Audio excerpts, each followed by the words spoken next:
Yes, a very warm welcome to our first module. Think of this as a gentle warm-up phase designed to get you ready for our upcoming newcomer course from Schallware, held here at the Simulation Center in Berlin-Buch. We are really looking forward to getting started with you. My name is Claudia Lucius, and I will guide you through some basics of methodology and diagnostic terminology over the next 10 minutes or so. As always, I am happy to say there are no conflicts of interest to disclose. If you would like to get in touch, you can see my email address here. I work at the large Helios Hospital in Berlin-Buch, practically just around the corner from our simulation center. What do we want to cover? Here is the agenda, first of all, as an introduction. The types of ultrasound probes, what tools do we actually have at our disposal? When do we use them? Then quite simply, what does the terminology, the language actually mean when I write a report? What do I need to keep in mind regarding ultrasound reports? Then we will compare it to CT and MRI, which might be more familiar to some in their training nowadays than ultrasound reporting.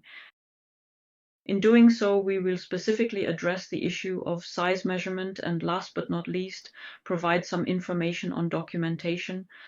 This is especially interesting for colleagues in the outpatient sector because there are quite a few quality requirements there.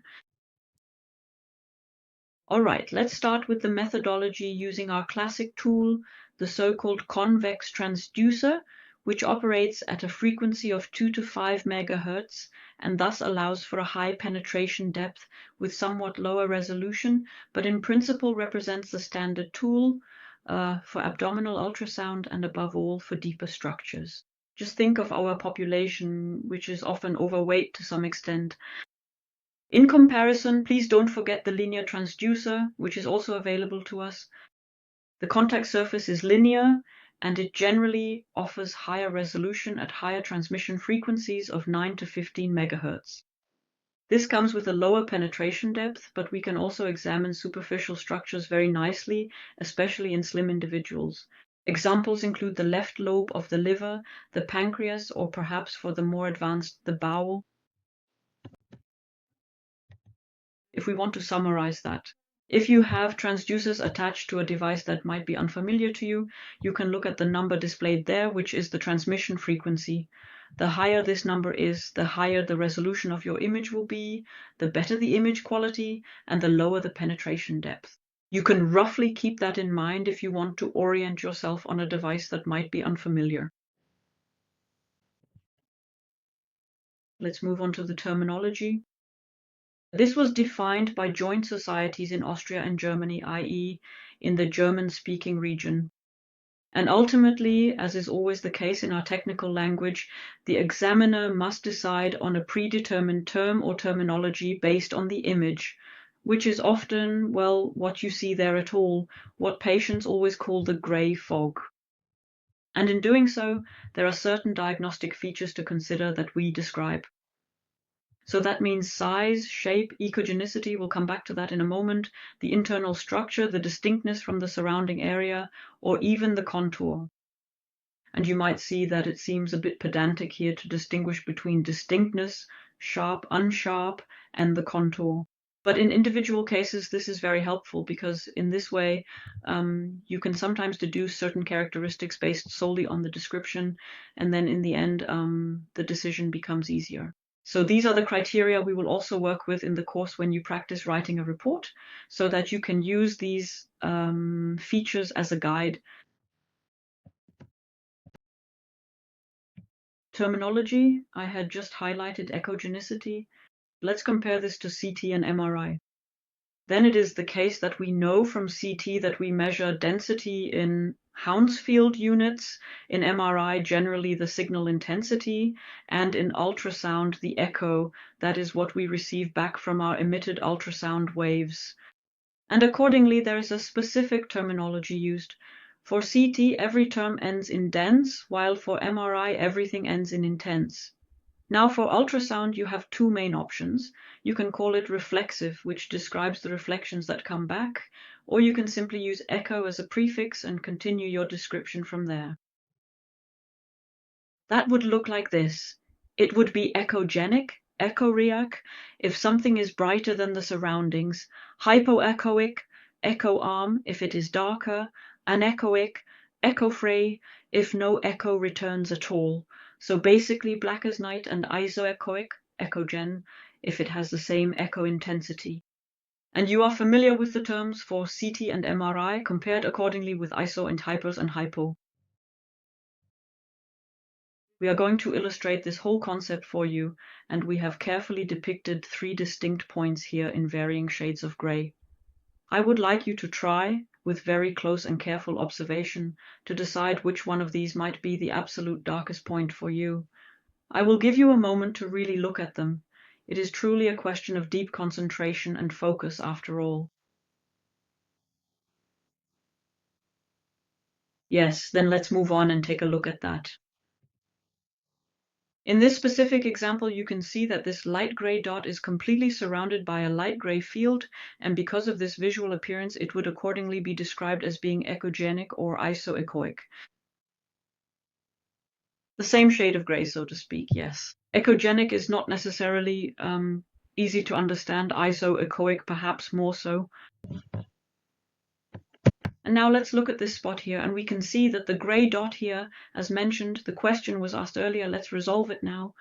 These 3 dots have the same gray value, so they are the same light gray, and now we have a different environment around them, and suddenly this same light gray dot will appear hyperechoic, meaning brighter compared to the surroundings. And that is, in principle, the message we wanted to refresh once more. In ultrasound, we work relative to the environment. We don't have absolute gray values that we can derive. Instead, we always assess our image in relation to the immediate surroundings. That means the same signal value, the same light gray area, can appear isoechoic as well as hyperechoic and, as you might already guess, also hypoechoic, yes, if the same point is in an environment that is brighter than itself. This means our assessment is relative and therefore also subjective. We will find examples later in the course, such as in the pancreas or the liver. The same spot over time, which perhaps does not change, but the environment changes, then suddenly has to be described differently. To conclude the comparison with CT and MRI, let it be clearly stated here. In ultrasound, we are free. That is a huge advantage that we have. We have free sections, we can move in all directions, we can work functionally. So we can have the patient inhale, we can have them push, we can perform hernia tests, we can have them drink, perhaps generate better movement that way, and look at the stomach and the surrounding area. So we are free and we can easily repeat it. In comparison to CT and MRI, where we rigidly have transverse slices and reconstruct accordingly, of course, with all technical refinements, but initially have a predetermined layering. And once the examination is done, it's done, and then you just have to live with what the original question required. Let's return once more to the terminology and the diagnostic features. Then I have already highlighted the area of size here. Reproducible measurements. We just highlighted the freedom. I can do whatever I want with the transducer, tilt, press, rotate. That means if I measure a mass or an abnormality, I have to refer to specific standard planes, i.e.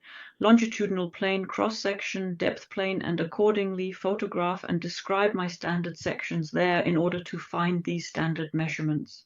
If there is a maximum measurement that deviates from this, then I should display it, and ideally use the body marker because it might be an atypical transducer position. So this is important perhaps also to understand when you are doing size or follow-up checks on liver tumors or kidney cysts yourself, that you always take standard measurements, and perhaps also understand in that way why CT measurements with these classic slices might show different measurements than when we, in ultrasound, in free fall, in free flight, can find a larger measurement, for example. In conclusion, regarding terminology, artifacts are very important, which is why they have been highlighted in color here once again. Now, let me offer some comfort at this point. We are not going to present you with 3 pages of artifacts like in a textbook. This is meant to be a practical course. Instead, we will go through all of this with you using concrete examples as we encounter each specific case, and then we will get to know artifacts not as something annoying, but perhaps even as something helpful when evaluating images and looking for findings. Let's move on to documentation of findings. This is a classic example here, as we all know it. You have no time, it was annoying, it was bloated, and 3 lines are quickly jotted down. Yes, we don't really want it like that anymore. There are actually guidelines. Now we have the other extreme here. Yes, 90 pages are supposed to be important there. Specifically, quality assurance measures have been adopted by the National Association of Statutory Health Insurance Physicians in a so-called ultrasound agreement. And don't worry, we're not going to go through 90 pages, but roughly speaking, there are equipment requirements. So you're not allowed to work with just any older device, and there are requirements for the documentation of images and findings.